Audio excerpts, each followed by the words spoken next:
Youth is set in the year 1998. It focuses on two young teen girls, Sarah and Jessica, as they are transitioning into this teenage, young adult life.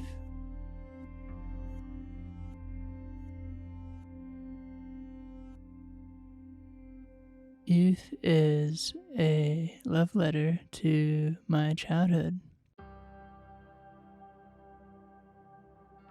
When I read the script, I just remembered my childhood, which I think was part of the purpose of Trey writing it. Youth is home. Youth is friendship. Youth is not letting the world tell you how big or how small your problem is. Youth is feeling safe enough to fall forward into the person who's in front of you.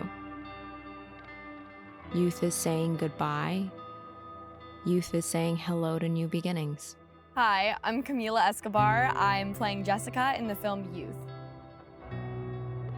I just feel like I really connect to Jessica, the whole moving away thing. I just finished high school and I am leaving to go to college really, really far away from all my friends and family at a place that I'm not familiar with. So I think just thinking about that and knowing that's in my near future, I can really envision and connect to. But I also think the whole growing up thing and leaving your childhood memories behind, like I'm personally am not extremely close with any of my childhood best friends, and just being in this film and seeing how Jessica's coping with this and just realizing that she's leaving her past behind and is moving on to a different stage in her life is something that I'm personally am dealing with. And I'm like, oh shoot, like my childhood's basically over. Like before I know it, I'm gonna be on my own. But it's still just the idea of leaving the past in the past and entering a new stage of your life. Hey, I'm Lacey Caroline.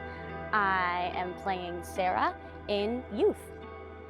Well, I think that the 90s in themselves are really nostalgic for me. Not being able to be on your phone while you're hanging out with your friend and just having each other to connect with, because I know people that just hang out with each other and are on their phones the entire time. And I'm like, that's just a boring way to be, you know? So it's just like, I'm glad, and it's nostalgic for me in the fact that I have that raw emotional connection with someone without having a phone like I was when I was a child, you know? Because like, before phones, you would just sit together and talk, right? It reminds me of when I was younger and I had my next door neighbor who was my best friend. We would just hang out for hours without devices. And we're still able to do that now, which is great because we met each other before having those devices.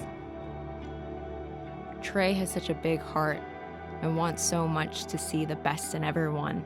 And being around someone like that who is constantly pushing you and motivating you to do the thing that you love, his presence and friendship is a gift in and of itself.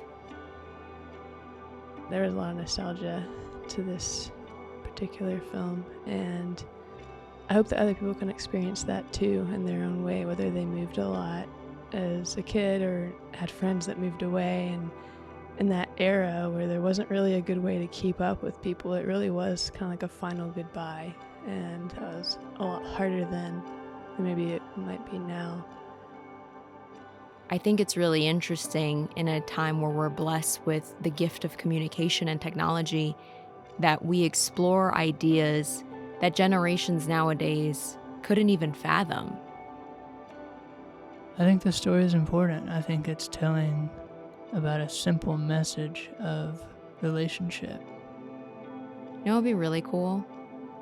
If in watching this film, somebody decided to look someone up that they left behind in their childhood, or someone who left them in their childhood, just to see where they are, see the kind of person that they've grown into. I remember as a kid going out in the summer times, no school, not having any worries, not needing to wake up at a certain time the next day or do homework and just be a kid. All my friends in the neighborhood, we would just hop on our bikes and go ride around, and that is the essence, that is youth.